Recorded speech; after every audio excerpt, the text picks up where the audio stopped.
Olá, ouvintes do podcast Acrim. Eu sou o Diego Renaud de Quaresma e vou receber um convidado muito especial, que desde já agradeço a participação, que é o Gustavo de Almeida Ribeiro. Ele é defensor público federal desde 2001 e está atuando no Supremo Tribunal Federal desde 2007. É um excelente advogado que está aí caminhando para décadas já de experiência na advocacia e tem muito a agregar a essa temporada do podcast pela experiência que ele tem dos percalços que é a atuação no Tribunal Federal. Então, Gustavo, seja bem-vindo a esse podcast. Você tem toda a oportunidade, a palavra de discorrer sobre o tema de hoje, que é HC no Supremo Tribunal Federal, cabimento, restrições e outros temas. É com você, Gustavo. Muito obrigado, Diego, pelo convite. É um prazer. Obrigado também aos ouvintes que eventualmente participarão desse debate, dessa conversa sobre um tema que é tão comum e tão importante, que é o habeas corpus no STF. Como o Diego falou, são já muitos anos de atuação aqui no STF, 13 anos, quase 14. Sem dúvida alguma, não tem uma atuação exclusiva em habeas corpus e recursos ordinários em habeas corpus, mas sem dúvida, em termos quantitativos, o instrumento em que eu mais me valho e que meus colegas defensores, principalmente quando se trata da seara penal, mais se valem para garantir direitos relacionados à liberdade dos assistidos, seja para obtenção de liberdade provisória, revogação de preventiva, seja para redução de penas impostas, para melhoria de regimes fixados, para a obtenção de concessão em razão de insignificância, tema extremamente frequente na atuação da Defensoria Pública, com vários subtemas, por assim dizer, porque insignificância se desdobra em casos de furto, em casos de descaminho, que é o caso do famoso sacoleiro, se desdobra também, às vezes, em questões ambientais,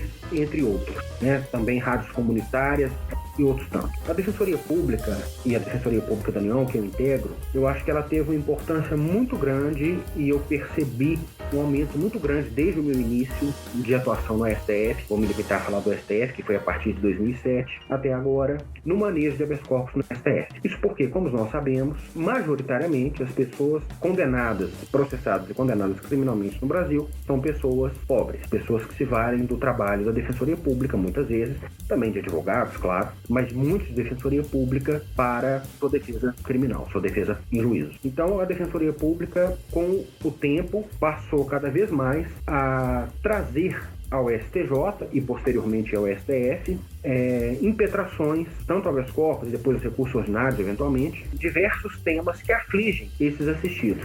Porque é lógico que existe um ponto de contato que atinge todos os acusados na seara penal, e existem temas que são muito próprios, seja do acusado do chamado colarinho branco, do acusado com condição financeira melhor, e de outro lado, em grande quantidade, temas muito próprios dos assistidos mais carentes, que são justamente a clientela primordialmente atendida pela Defensoria Pública. Digo primordialmente porque já tive a oportunidade algumas vezes de defender pessoas que não seriam hipossuficientes no sentido econômico, mas que não constituíram advogados, embora muitas vezes intimada para tanto. Então a Defensoria Pública passou cada vez mais a manejar habeas corpus para discutir esse tipo de tema. E eu digo cada vez mais porque, como falei, nesses 13 anos vi um aumento muito grande de temas, ou seja, em termos qualitativos e em termos quantitativos, no STJ e também no STF, por parte da DPU e também das DPS.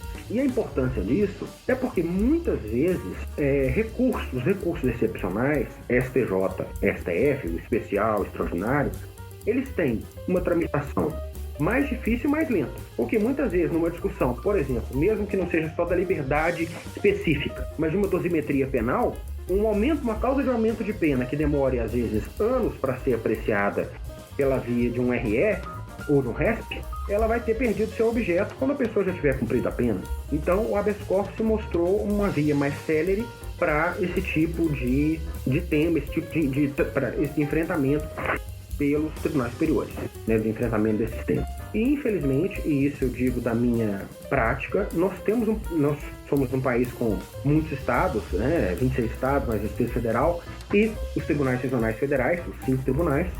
Então nós temos uma profusão muito grande de decisões divergentes, mesmo muitas vezes quando já há orientação emanada das Cortes de Brasília, seja o STJ ou seja o STF, o que faz com que o habeas corpus tenha uma importância muito grande para vamos dizer assim, a unificação mais rápida, mais célere, em caso em que STJ ou STF tiverem um entendimento mais favorável do que o próprio Estado. E como eu falei, se formos esperar todo o trâmite de recursos excepcionais, que é um trâmite demorado, o objeto vai ser perdido. Então houve esse aumento, esse incremento, que chegou a níveis muito elevados, e eu acho que às vezes, e isso é uma discussão que volta e meia vemos por parte de magistrados, de promotores, que é a questão da quantidade de habeas corpus, da quantidade de processo. Eu acho que todos têm a sua parcela de responsabilidade nesse aumento. Primeiro, como eu falei, o próprio quantidade de processos que a Defensoria tem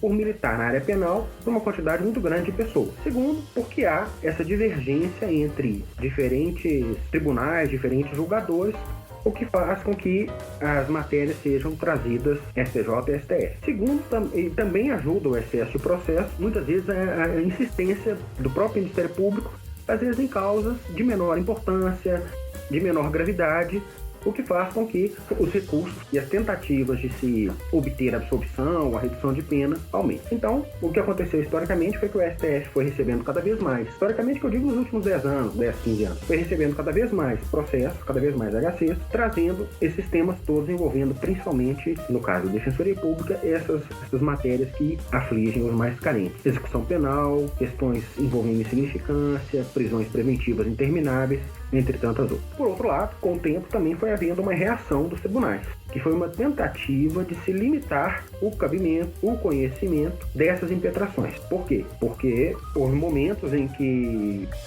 uma sessão de turma tinha 15, 20 habeas corpus, e eu vi isso acontecer, e muitos até concedidos, ou seja, não se tratava de impetrações absurdas, mas foi surgindo um movimento, e digo isso nesses 13, 14 anos, de restrição do habeas corpus. Então, passou-se a exigir, por exemplo, esgotamento da instância anterior, passou-se muitas vezes a não se conhecer do habeas corpus originário quando ele não havia a interposição do recurso ordinário em habeas corpus. Então, por exemplo, impetrava-se um HC na STJ. Em vez de fazer o RHC no caso da denegação, fazia-se o HC originário.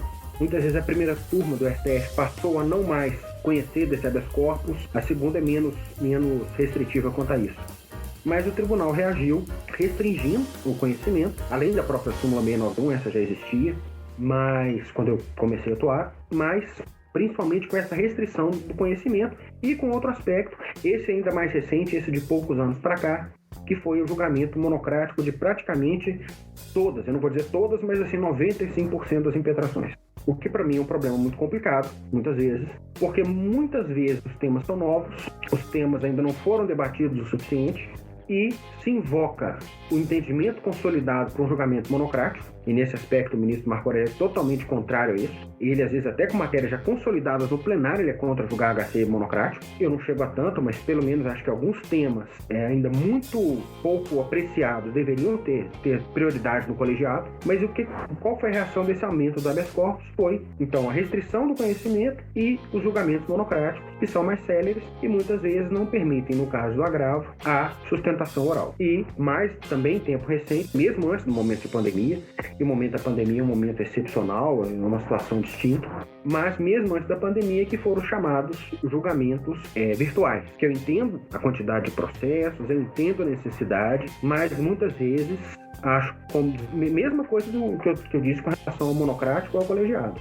acho que alguns temas ainda muito novos, ainda não enfrentados, deveriam ser julgados pelo menos uma ou duas vezes no colegiado, depois que se passasse, então, uma vez consolidados, e se passasse para essa sistemática, seja do monocrático, seja do virtual, mas dando-se chance ao advogado, ao defensor público, de se manifestarem da tribuna, de chamarem a atenção para o caso. Mas essa foi uma reação e muitas vezes eu não percebo essa diferenciação entre o tema que está consolidado, tudo bem, que vá para o virtual, que seja monocrático, e aquele que não tem consolidação. Então isso é uma questão complicada e recente por causa da quantidade. E como falei, essa quantidade ela tem uma série de fatores que eu não coloco, por assim dizer, por uma expressão popular, na conta de ninguém. Eu acho que todo mundo tem sua parcela de responsabilidade. Então, essa foi uma reação. Sobreveio esse ano a pandemia, que transformou todo o tribunal em virtual. É inevitável. Eu acho que em momento algum seria capaz de questionar isso.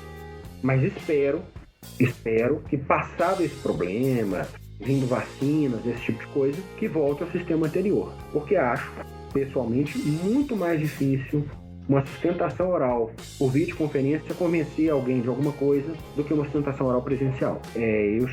Ontem eu fiquei o dia inteiro para fazer uma que acabou sendo adiada e que é um desses casos em que eu acho que ele foi, aliás, pro síncrono por conta de um pedido de destaque do ministro Gilmar, e é um desses temas em que eu acho que não há consolidação nenhuma, que é um caso de remissão de pena em razão de aprovação no chamado ENSEJA, que é um exame para jovens e adultos. Acho que é um tema que não deveria ter sido julgado monocraticamente de modo algum, porque não há ainda consolidação, mas essa de ontem não ocorreu. Eu fiquei esperando a tarde toda e não ocorreu, e fiz um sobre um HC coletivo, que esse também é um tema recente nos tribunais que vale a pena tratar. Fiz um de HC coletivo para outras pessoas responsáveis por crianças, né? O STF tinha apreciado no primeiro HC coletivo com repercussão, assim, com destaque, que foi aquele relatado pelo ministro Ricardo Lewandowski para mães gestantes. Então julgou esse outro que se pedia que esse mesmo entendimento fosse aplicado para outros responsáveis, por exemplo, o pai que cuida de uma criança, ou uma avó, alguém que seja responsável único por uma criança que esteja presa e que possa obter também a domiciliar. Nesse dia, por isso que eu estou dizendo da dificuldade do virtual. Mas eu acho que ao mesmo tempo que reconheço que no momento de pandemia não tem outro jeito. Mas eu assisti a sessão inteira sem problema nenhum na internet. Na hora da sustentação, ela falhando. Falei, parece aquela famosa lei de Murphy, né? Mas por enquanto reconheço que não tem jeito, que não é inevitável, mas espero que isso seja realmente provisório. Como eu falei, merece destaque também nesse período, nesse tempo, a aceitação cada vez maior do STF, e hoje o STJ tem aceitado também, mas eu acho que essa abertura maior se deu no STF, nesse habeas corpus relatado pelo ministro Ricardo Lewandowski, da impetração coletiva. Sei que ainda enfrenta muita resistência. Recentemente até a CONAMP ajuizou uma ação de controle concentrado que foi distribuída ao ministro Gilmar Mendes, que já até negou seguimento a ela, questionando a utilização desse instrumento. Acho que esse instrumento ele é fundamental, principalmente em situações em que não há uma necessidade de individualização.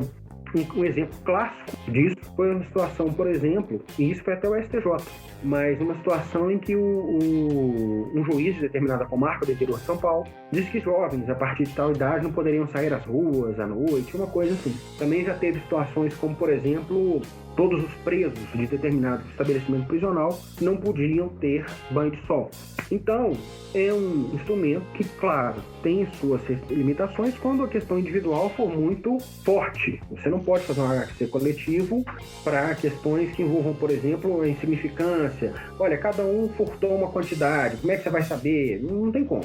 Em situações distintas. Mas há circunstâncias em que ele é totalmente cabível, que ele evita decisões discrepantes, que ele evita uma profusão do processo, que ele resolve de forma mais rápida, que é uma situação totalmente igual. Porque qual é o sentido, se você está pedindo banho de sol para determinados presos de um pavilhão, qual é o sentido de fazer 50 habeas corpus ou apenas um e obter, inclusive, uma decisão mais uniforme?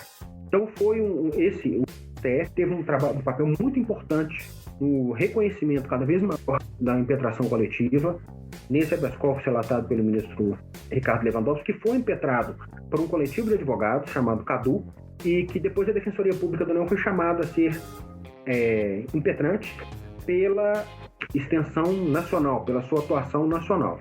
Esse também agora, para outros responsáveis por crianças, que não as mães, também é a mesma coisa. Ele foi impetrado por um estudante e, da mesma forma, agora o caso, o relator, o ministro Gilmar Mendes, chamou o DPU para que assumisse o polo de impetrante no habeas corpus. Então, essa também é uma mudança recente.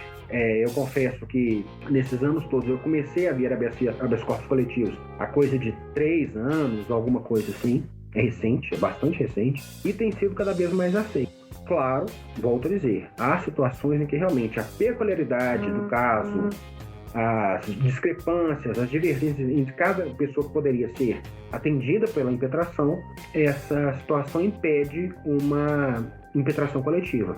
Mas muitos casos, apesar das críticas todas, muitos casos eles permitem sim que seja lançado mão desse instrumento. Aliás, o habeas corpus, né, é o pai do mandado de segurança, que também começou individual e que depois passa a ser também admitido de forma coletiva. A própria legitimação para o mandado de instrução coletivo, que já coloca hoje a Defensoria Pública. Então eu não vejo por que, se cada vez mais se busca a solução dos conflitos de forma célere, uniforme, por que o mesmo não valeria para os habeas corpus quando, claro, a situação específica permitir. Hoje, falando aí desses 13 anos, é o momento em que o tribunal está mais restrito, não só quanto ao cabimento, mas a concessão de habeas corpus. Eu já vivenciei momentos em que a concessão era bem mais pródiga, por assim dizer. Nós temos um índice de concessão bem maior. Hoje, alguns temas se tornaram mais restritivos. A própria insignificância, que, como falei, em termos quantitativos, é muito reiterada, e o que dá, para mim, uma mostra clara de como o Brasil muitas vezes se preocupa com questões pequenas e como elas tomam um tempo enorme. E, infelizmente, acho que nesse tema, em termos quantitativos, talvez seja um dos mais que a gente mais atue, que insignificância, prisão e questões envolvendo tráfico, diversas, dosimetria e tantos outros. Seriam os 3 mais, em termos de quantidade, que a gente mais tem na Defensoria. Mas acho que, por exemplo, a insignificância, o tribunal tornou bem mais severo nos últimos tempos. Seja porque passou a exigir que a pessoa não tenha maus precedentes, ou que a pessoa não tenha reiteração. E quando eu digo reiteração, porque às vezes não é nem maus precedentes. Às vezes a pessoa, no caso do descaminho, o crime do famoso sacoleiro, dessa famosa sacoleira, às vezes a pessoa não tem nem registro policial. Às vezes ela tem registro na Receita Federal, de que foi flagrada trazendo ali algumas mercadorias do Paraguai. Às vezes tem aquele registro que não chegou a ser nem mandado para a MPF ou qualquer coisa assim, e isso já obstaculiza a concessão da insignificância. Então, infelizmente, eu acho que hoje, nesse tempo, em boa parte dos temas, há um recrudescimento, um tratamento mais rigoroso por parte do STF, no conhecimento e no método. Mas nem por isso eu acho que a gente deve deixar de tentar, de insistir e de, às vezes, mostrar o quanto algumas situações, a criminalização, a condenação e a colocação no cárcere de determinadas pessoas é negativo, não só para a própria pessoa, mas para toda a sociedade, que vai ter mais uma pessoa ali jogada num sistema completamente desumano, insalubre, superlotado, por conta de sacoleira. Eu chamo muita atenção disso porque, assim, eu comecei minha carreira na DPU em Uruguaiana, Rio Grande do Sul, fronteira do Brasil com a Argentina, que é uma fronteira tranquila. É uma fronteira que não tem grande violência, que não tem grande tráfico, é uma fronteira tranquila. Mas tinha muito descaminho de famoso sacoleiro. Camiseta de malha, da marca esportiva famosa, meia, boné. E um dos juízes até que atuava lá eram 2. Um era até extremamente pró-defesa e tudo. O outro mais ou menos. Mas eu via pessoas, mães de família, que às vezes perderam o emprego, que às vezes já com seus 50 anos, mas com baixa escolaridade, acabavam pegando esses ônibus, caindo aos pedaços para buscar uma sacola de roupas ou de brinquedo do Paraguai para vender ali no camelódromo da cidade. E é curioso que a cidade tinha um camelódromo a céu aberto, então, assim, é meio contraditório, né?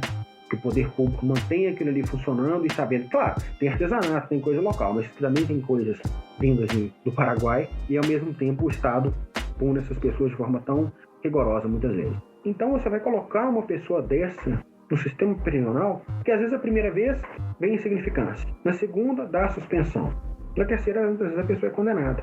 E às vezes até um jornalista falou isso lá, mas ninguém fica preso por isso. Assim, eu já vi mais de uma vez processo na DPU aqui em que a pessoa estava no semiaberto, por exemplo, por conta disso. Então, quando eu falo e chamo muita atenção para a insignificância de certas condutas, é por isso. E lamento o endurecimento do tribunal, é por isso. É porque é esse o tipo de pessoa que nós temos que realmente encarcerar, Não vou nem entrar aqui em mérito de abolicionista, até eu não sou, e não vou nem entrar nesse mérito, mas encarcerar pessoa que foi ao Paraguai buscar umas coisas para vender ali na esquina, é isso realmente que vai melhorar a nossa sociedade, a justiça social? Ou isso nós estamos, às vezes, abandonando as filhas daquela pessoa à própria sorte? Às vezes é uma mãe com 3 filhos para alimentar e essa mãe sendo presa por causa do descaminho. Então, uma coisa que eu lamento nesse endurecimento é principalmente nessas condutas de bagatela, que tem como vítima não só a pessoa que é presa, mas a própria família, né, dessas pessoas que acabam também ficando entregues à própria sorte, com consequência para toda a sociedade. Então, infelizmente, eu acho que é um momento de maior rigor, que eu já passei, seja no conhecimento, seja no mérito. Por outro lado, um aspecto favorável nesse período que surgiu, foi o reconhecimento da possibilidade de impetração coletiva. Devo ser justo, às vezes acho importante falar isso, e sinto falta da tribuna tampouco disso. De modo geral, as causas são levadas a sério, são respeitadas, são apreciadas. Digo, quando da sustentação, quando os habeas corpus trazem algo de novo, algo de diferente. Já foram várias as impetrações em que percebi que houve uma reflexão do tribunal sobre o tema, sobre o que se dizia ali, às vezes ganhando, outras tanto perdendo, mas uma reflexão, uma ponderação, e preciso dizer isso até por uma questão de justiça. Sinto falta disso, às vezes, no sistema virtual. O sistema virtual é um sistema complicado, mas no presencial, e podendo ser discutido, chamado a atenção por um caso, acho que isso é importante, precisa ser destacado. Por isso que às vezes as pessoas me perguntam, vale a pena sustentar?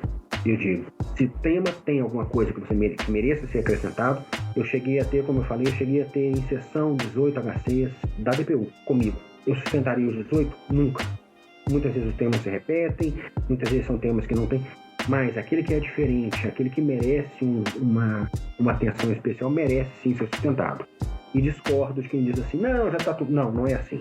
Eu preciso ser justo. Como eu falei, tem coisa que está completamente... Se a pessoa quiser sustentar uma coisa que já está completamente consolidada, é matéria jurídica, não vai ter muito jeito. Mas já presenciei várias vezes em que a sustentação oral, ou minha, de advogados, de outros defensores, trouxeram um debate. Fizeram surgir um debate. Então seria injusto eu falar que não vale a pena. Às vezes existem esses conceitos já estabelecidos. Não, já está tudo... Não. Aqui no STF, pelo menos, eu já vi muitas vezes surgir o debate a partir de sustentação oral. Como eu falei, mesmo que se perca no final, mas pelo menos não posso dizer que não houve atenção. Como regra, há atenção. Que eu tenho mais dificuldade, como eu falei, seja no virtual, seja até agora nesse sistema de videoconferência, e tem hora que fica falhando, você não sabe se estão te ouvindo, mas no momento de pandemia isso é inevitável, pelo menos no videoconferência. Mas no presencial eu acho que faz diferença sim, e discordo dessa postura de não vale a pena, é tudo igual, é tudo a mesma coisa. Não é assim. Mas tem que saber também que, realmente, se é aquele tema já mais do que consolidado e você não tem nada de diferente, realmente vai gerar uma certa sensação de mais do mesmo, por assim dizer. Mas acho, então, que essa chegada em maior volume dos habeas corpus, ela foi muito importante para que alguns temas ligados ao direito penal e ao assistido da defensoria fossem mais questionados, como eu falei, porque existem situações em que o próprio RE depois veio, ou outra forma de debate do tema, mas que ele já veio amadurecido pela discussão mais célere trazida pelo habeas corpus. Talvez um exemplo disso seja a colocação no regime adequado, que tem o RE, mas quantas vezes as defensorias discutiram o equívoco de colocar uma pessoa condenada ao semiaberto, no fechado, né? Então, a importância que eu vejo no habeas corpus é isso, é possibilitar que a discussão de uma coisa tão urgente como é a liberdade se dê de forma mais rápida, muitas vezes até já preparando um caminho, ainda que sobrevenha um RE. E hoje, a Defensoria Pública em geral tem legitimidade para súmula vinculante. Então, esse caso, por exemplo, da colocação em regime adequado, a gente propôs a súmula, salvo engano, a súmula foi proposta até antes mesmo do julgamento do recurso, ela esperou, mas ela foi proposta antes. Há outras súmulas propostas que vieram de julgamentos reiterados em HC, como é o caso da não hediondez do tráfico privilegiado. Então, qual seria a chance de discutirmos isso no RE até que ele chegasse para que isso depois fosse transformado em súmula? Então, há essa súmula proposta que decorre desse HC. Então, o que eu vejo na atuação pela DPU, na apreciação do tribunal dos HCs, seja das defensorias públicas, seja dos advogados, é que eles têm uma importância muito grande, apesar de uma restrição hoje quanto ao conhecimento, muitas vezes quanto ao mérito, mas pela celeridade, pela forma mais simplificada. Acho que no STF, que é onde atuo já há muito tempo, sim, eles têm um tratamento sério, um tratamento, análise mais aprofundada. Lamento e acho que algumas vezes falta um pouco de se levar alguma coisa que não deveria ser já virtual para o presencial. Isso é uma crítica que eu faço. Às vezes eu me incomodo com isso e nem sempre conseguimos fazer isso com o pedido nosso. Importantíssimo também em tempo recente esse reconhecimento da possibilidade do HC coletivo. E se fosse dizer assim, o que tirando o momento pandemia, porque é um momento excepcional, o que você gostaria de mudar? Que tivesse um pouco mais de possibilidade de mostrar que determinadas coisas não deveriam ir para o virtual ou não deveriam ser monocráticas antes de uma consolidação do entendimento quanto à matéria. Tem um exemplo clássico disso, até o de ontem, que eu estava falando que preparei para sustentar, que é essa questão do ENSEJA, que é aquele exame que os jovens e adultos fazem para aprovação no ensino fundamental e no ensino médio, e isso não tem praticamente colegiado. E aí eu fui interpondo agravo, e um dos primeiros agravos que interpus, o relator era o ministro Ricardo Lewandowski, que eu pedi para que fosse tirado do virtual, passado do presencial, porque era um tema ainda não consolidado. E foi negado pelo ministro Lewandowski. Só que o ministro Gilmar pediu destaque, e aí sai. Ou seja, no fundo eu tinha razão. Tanto que o ministro Gilmar pediu destaque e saiu do virtual. Mas é isso. Mas acho que a importância do habeas corpus e, por fim, me preocupo muito com as tentativas de restrição. Porque pode-se dizer, mas é uma porta aberta. Não tem porta aberta nenhuma. O habeas corpus vai ser analisado. Nesses anos todos de atuação, dificilmente eu vi concessões de coisas absurdas. Eu acho que, ao contrário, o meu medo é da restrição e não do contrário. Principalmente sendo defensor dos mais fracos num país em que, ano após ano, o número de encarcerados aumenta sensivelmente. Mas é isso. Excelentes considerações, Gustavo. Realmente, o habeas corpus, naturalmente, né, pela história do próprio HC, ele tem uma amplitude maior do que nos outros países, né, na Inglaterra, nos Estados Unidos, países com uma origem mais antiga do próprio instrumento, né? Desde Rui Barbosa e Pedro Lessa, naquele combate entre os dois, a gente já vê que, né, pela jurisprudência, o habeas corpus já tomou uma característica particular aqui no Brasil de amplitude. A questão da concessão da liminar, né, feita pelo Supremo Tribunal Militar, lá em 1964, é algo, né, impressionante, algo que tem, né, que ficou, né, foi estabelecido naquela época e ficou até agora e tem que ficar, porque quando a gente trata da questão da liberdade, né, no livro até faço uma passagem do Walter Acosta, que é um jurista super clássico, né, de recomendação de leitura. Ele diz que o habeas corpus é das maiores conquistas jurídicas do homem no âmbito da liberdade física. Então, né, realmente nós temos que unir forças para que não haja qualquer tipo de restrição nesse sentido. Se há muito habeas corpus manejados nos tribunais, é porque há um conflito de decisões pelos tribunais estaduais que geram a necessidade de se buscar uma tutela judicional dos tribunais superiores, né? Como você mesmo mencionou, se o habeas corpus é incabível, então cabe fulminar ali a concessão da ordem e vamos para o próximo. Mas a restrição é algo muito perigoso, porque a gente está lidando com um direito mais importante do ser humano, que é a própria liberdade. Você mencionou a questão do habeas corpus coletivo, é verdade, os manuais, a gente pega para estudar, por exemplo, Torinho Filho, Júlio Fabrini Mirabete, e não há qualquer menção à possibilidade de manejo de habeas corpus coletivo, né? Esses autores já rechaçavam naquela época essa possibilidade. Então, aquela decisão do ministro Lewandowski realmente abriu ali uma possibilidade que tem sido frequente, né, desde, acho que 2018, que foi a decisão. É uma possibilidade muito interessante dessa concessão coletiva, que é mais uma vitória do direito processual penal liberal. Já que, né, se tratando de Brasil, a gente tem um conflito sempre, uma dialética, né, entre o Estado de polícia e o Estado de direito muito grande, né? Então, o HC coletivo realmente é uma conquista muito, muito boa, basicamente, né? da mesma altura, né, do mesmo jaez da liminar lá nos anos de 1964.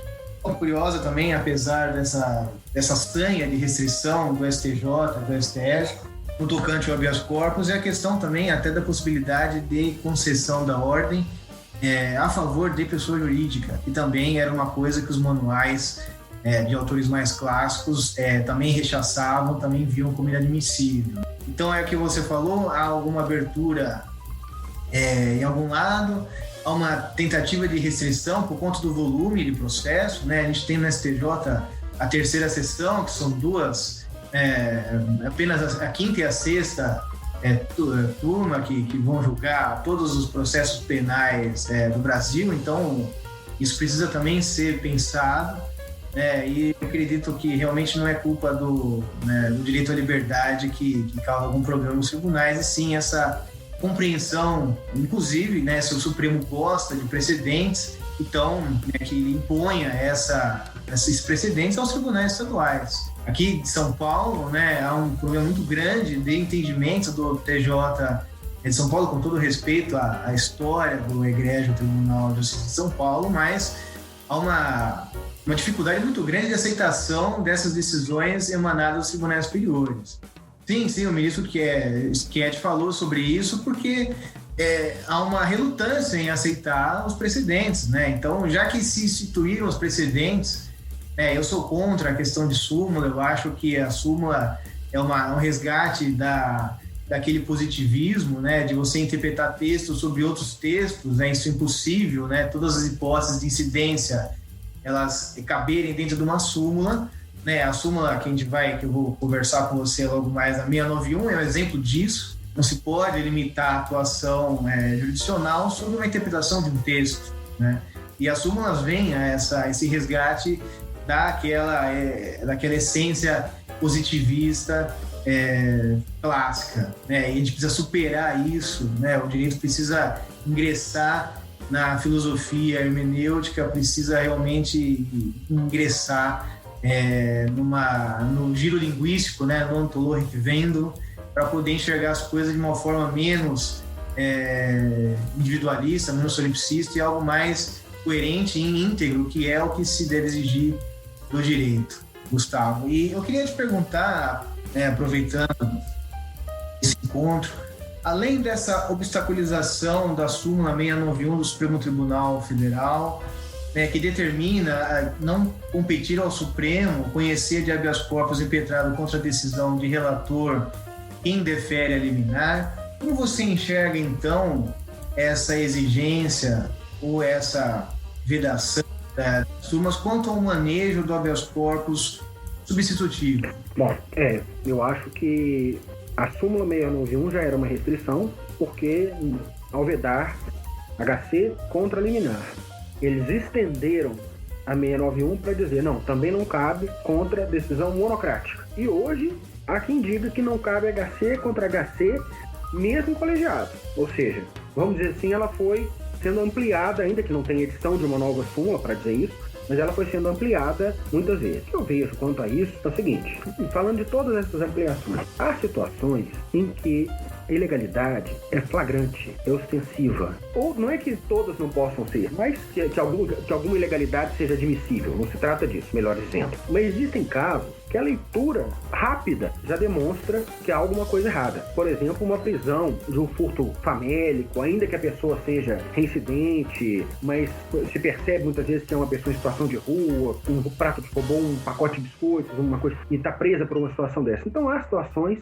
principalmente nessas, não que nas outras não se possa repensar, mas há situações em que a urgência, em que a celeridade são completamente ostensivas, são visíveis. Então esses obstáculos cada vez maiores, eles cultam a apreciação pela outra instância do tema posto, e muitas vezes em matérias muito simples, muito singelas, em que uma mera leitura da situação mostra o excesso. E infelizmente muitas vezes parte, até como você falou da crítica à súmula, de uma negativa geral, de uma restrição geral, com base até na súmula, ou mesmo nesses outros casos que nem já ultrapassando a súmula, quando há uma mera monocrática, já definitiva, mas monocrática, e essa vedação trazida por esse entendimento, ela supera até mesmo a análise do caso em concreto. Ou seja, não, foi contra uma liminar. Ou, não, foi impetrado contra uma monocrática. Então, não aprecio mais. Mesmo que o tema seja simples, ou que a ilegalidade seja ostensiva. Então, isso é uma preocupação que eu tenho que muitas vezes se revela. E mais, e tem outro aspecto que às vezes eu enfrento na minha... Recentemente aconteceu um caso desse, que foi um caso de HC para uma pessoa presa cautelarmente acusada de furto e estelionato, sem crime com violência, parado há muito tempo no STJ. Sobreveio ao Covid, eu acho que a pessoa, não sei se a pessoa era idosa, tinha uma comorbidade, alguma coisa assim, não me lembro exatamente agora, mas sei que sobreveio o HC no STF porque o STJ não julgava. E um dos fundamentos para se julgar, para se negar no STF, foi que não tinha encaminhado no STJ. Ora, mas se o STJ não julga, aí o STF vai negar, então essa pessoa está condenada a não ter o seu direito apreciado, e ela estava presa preventivamente por conta de crimes sem violência, uma prisão preventiva longa, salvo engano, de 2 anos. Então é isso. A minha preocupação, você falou da súmula, a minha preocupação muitas vezes com esse tipo de situação é a forma, a restrição ser mais importante do que o caso concreto submetido. Tá bom, então não pode, esse caso aqui, a pessoa tem 30 anos de condenação, você está discutindo 6 meses de pena, por que você não pode esperar a liminar? Que seja. Tá, vamos ter razoabilidade. Mas outra coisa são processos parados há anos na instância anterior, casos sem gravidade, sem violência, penas baixas, em que essa restrição excessiva, trazida muitas vezes pela súmula e por esses entendimentos que foram, por assim dizer, ampliando a súmula, impedem qualquer apreciação. Isso me preocupa muito e isso acontece com alguma frequência. Você fica num limbo, porque se você pede para o STJ julgar, ele não julga. Ir lá e julgar para o ministro não tem como. Aí você impetra no STF, ele diz que não porque o STJ não julgou, e como eu falei, isso é um caso concreto, e acusação de crime de furto e estelionato, e a pessoa presa preventivamente há 2 anos. Então isso me preocupa muito, que é essa espécie de limbo, essa situação de você fica preso entre duas instâncias, por assim dizer, né, sem solução, e se agarra e fica, né, quem julga fica agarrado a um enunciado sumular que muitas vezes deveria ser, ainda que exista, vamos até admitir que exista, mas que deveria ser abrandado a depender do caso, né? E isso acontece com alguma frequência, infelizmente. É até uma situação ali de violação ao princípio da inafastabilidade da jurisdição, né? Sim, da cidade, exatamente. O DPU usou muito do expediente há um tempo atrás de impetrar habeas corpus no STF pedindo o julgamento célere do STJ. E a segunda turma concedia com frequência, eu fico mais na segunda turma pela nossa divisão de trabalho, ela concedia com frequência e mandava o STJ julgar em até 10 sessões. Muitas vezes quando o STF mandava julgar, o STJ julgava. Às vezes só de impetrar o STJ julgava. Depois o STJ foi dizendo que o STF foi dizendo que o STJ tem muita coisa e tudo. Eu volto a dizer, eu acho que há situações e situações, mas tem algumas em que essas, independente só da súmula, em que essa demora, que essa situação de ela é mais injustificável ainda do que outra, infelizmente, muitas vezes, vamos dizer assim, o engessamento da súmula, ele fala mais alto do que o caso concreto. É difícil porque a gente está tratando com direitos, né, fundamentais. Exatamente. Então, e às vezes, se manter uma pessoa presa preventivamente por anos, por umas vezes, e é assim, a pessoa está sendo presa preventivamente por anos, às vezes uma condenação, ela vai pegar um semiaberto. Sim, totalmente desproporcional, né? A finalidade, né, daquela ação penal, né? Gustavo, a gente vai caminhando para o encerramento desse podcast. Eu vou dar a oportunidade de você fazer alguns agradecimentos, você mencionar, inclusive, as redes sociais, né, da qual você transmite conhecimento, você também tem o blog, né? Então, eu vou oportunizar você fazer as considerações finais, aí a gente vai caminhar para o encerramento. Tá? Então, assim, eu esqueci de mencionar isso no começo desse podcast. O Dr. Gustavo, ele goza de uma respeitabilidade enorme no Supremo Tribunal. Eu já acompanhei a sessão do Gustavo de Almeida Ribeiro e elogiado pelos ministros, inclusive, como ele mesmo mencionou, em sustentações orais, por conta da sustentação oral dele, houve uma mudança de entendimento da corte. Então, realmente, eu esqueci de salientar isso no início da nossa conversa, mas eu deixo aqui o registro desse prestígio que você tem, Gustavo, em relação ao Supremo Tribunal, e esse é um exemplo para toda a advocacia. Eu quero agradecer mais uma vez a sua participação aqui nesse podcast e já deixo o convite também uma próxima participação. seja nessa mesma temporada ou seja numa próxima. Bom, Gustavo. Muito obrigado pelas palavras, pelos elogios, pela oportunidade. Espero que tenha sido proveitoso, que possa transmitir um pouco da experiência, mais até do que questão do caso A ou B, do entendimento A ou B, mas da experiência, do que é a atuação no tribunal. E para quem quiser, eu tenho o meu Twitter, o endereço é Gustalm Ribeiro. E o mesmo endereço que é do meu Instagram, e o meu blog é meu nome completo, gustavodealmeidaribeiro.com.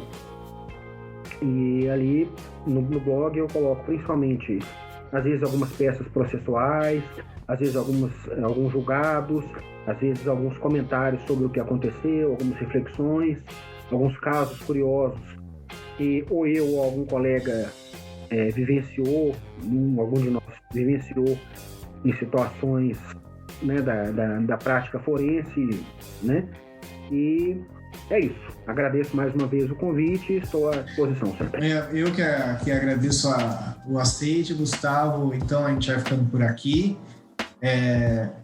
Eu agradeço a oitiva dos ouvintes desse podcast Checrim. A gente fica com uma próxima. Um abraço e até mais.